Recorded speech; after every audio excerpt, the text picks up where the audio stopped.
Good morning, everyone. Welcome to Ask Dr. Dan on Facebook Live here. This is brought to you by Parent Footprint and Parent Footprint Awareness Training. Parent Footprint, what is it? People always ask me, what is it? It's the whole idea that we as parents are always leaving footprints on our kids, just like our parents left footprints on us, and that we can actively choose the footprint that we want to leave on our own kids and therefore our grandkids and create the legacy we want for our family. And on a larger scale, we really believe that we can change the world and make it a more loving and compassionate place, one parent and one child at a time, because every child that grows up with love and compassion can have love and compassion for themselves and also give love and compassion to others. The other key thing is we have to be able to experience love and compassion for ourselves. And some of us maybe didn't get a heavy dose of it when we were growing up, but it's never too late for us to do the best we can to focus on our own lives and be aware of what is going on with us so we can model and be the kind of people we want our kids to eventually become. So today we have a theme to talk about, and that is about 3 things that we can do to set the tone for the new year. Now, some of you might be thinking, we're not even through Christmas or Hanukkah yet, and that's true. What I'm trying to do is help put out an intention and also distract you from some of the holiday stress that we talked about last time. And you can go back and look at an earlier episode to look at what are some 5 ways that we could really focus on reducing holiday stress. But right now, we also need to be thinking about what's to come in the new year, given that we are wanting to focus on hope in uncertain times.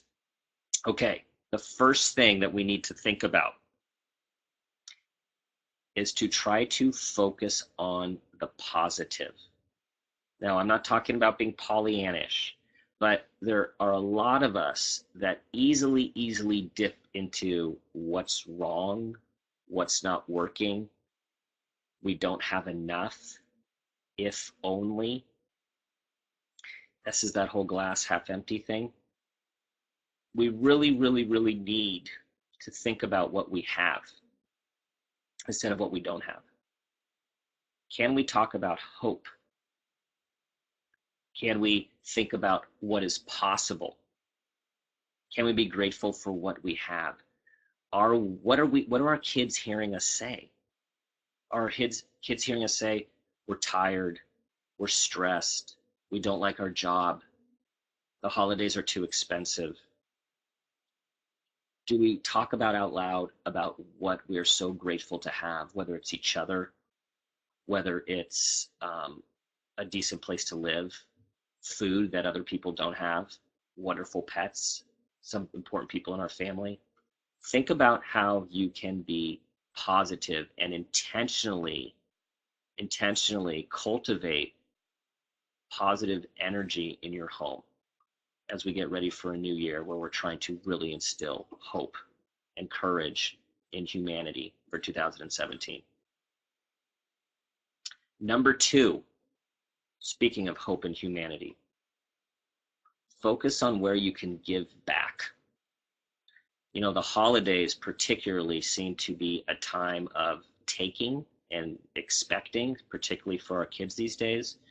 You know, I'm often, being a parent of 3, my wife and I often questioned over the years, especially when our kids were younger, is, are we creating this wanting more and more? How many presents do I have? Are there any more? You know, we used to be astonished that our son was having more fun playing in a box than all these toys that we got him. How about giving back? How about giving back to the less fortunate? How about donating extra jackets? How about donating extra food? How about helping out at homeless shelters? Anything that works for you. It could be animals, but it's important that we give back, sort of a deposit in humanity, and show our kids that we are all a part and connected to what goes on in the world, and that a small act can make a huge difference for a single individual. and that every human being matters, particularly showing compassion for those that we see on the street or who have less. The third thing is the idea of loving where you live. So this idea is about taking care of our environment. You know, similar to volunteering. What do we do when we see trash? What are we showing our kids about recycling? Are we looking at the short thing right in front of us, or the long haul about our environment, our climate, our water? You know, how do we love where we live and show our kids how to love where we live? So we are instilling in them being part of the solution and part of the longevity of the human race, which seems to be changing vastly. It's going to be a long time before we all can go to Mars. So we have lots of work to do here on Earth to keep our local communities healthy. And if we all focused on our local communities, there are a lot of us out there that can make a difference. So to reiterate, 3 things. Focus on the positive. Have gratitude for what you have. Secondly, schedule time to give back. Do something for others. Show your kids how they can give instead of just take. And thirdly, love where you live. Make a difference in your climate, in your local community, in your local environment. All right, since this is called Ask Dr. Dan, we do have a few questions. The first question came from one of our listeners in Iceland. Hello to you. Thank you for asking. This is a really important question and relates to what I just spoke about. Very sensitive child who sees the less fortunate around and wants to help everyone and wants mom to help everyone. And mom is doing the best she can to do her best for her own children. So feels torn about how to give more than she has and what to tell her son, in this case, a 15-year-old son.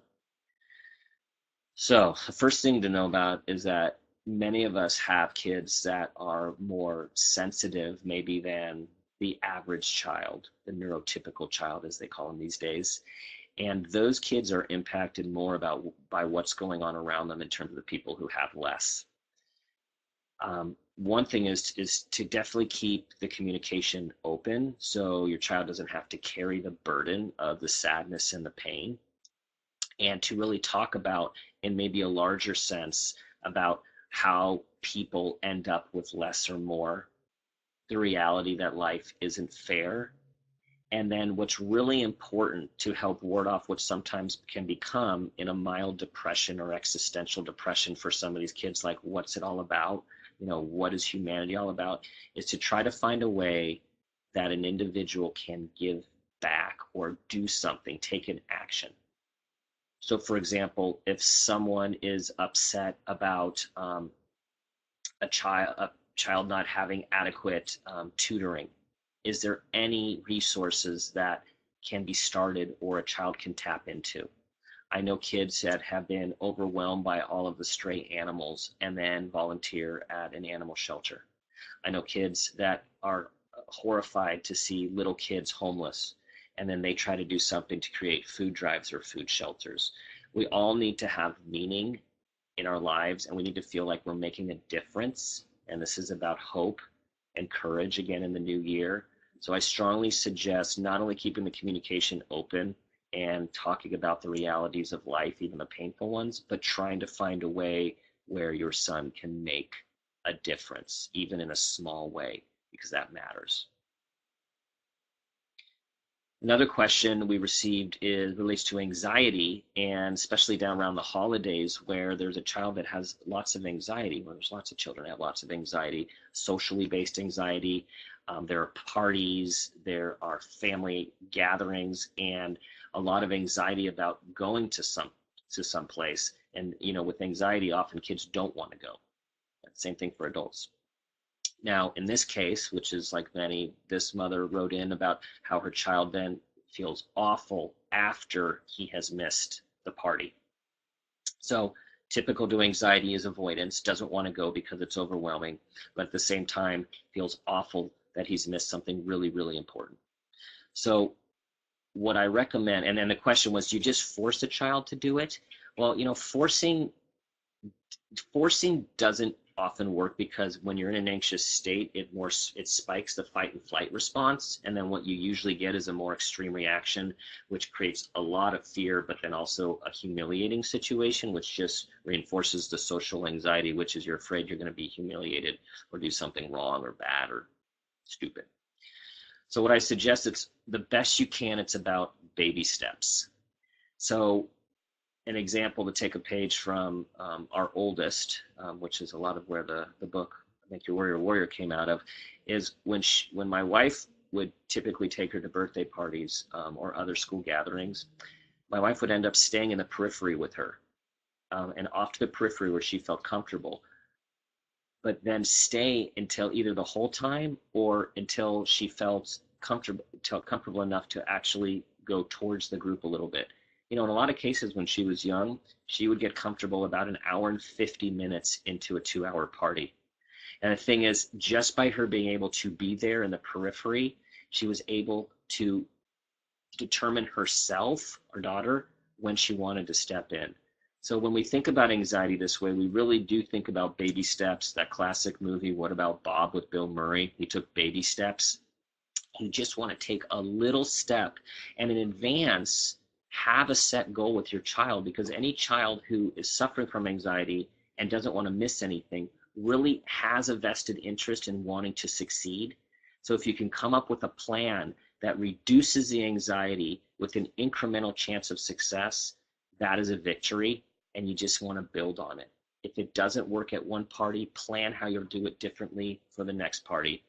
I have tons of empathy because it is a really difficult situation.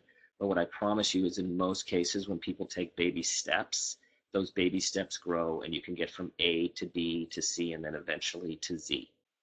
And usually around the holidays, there's lots of times to practice. Okay, all.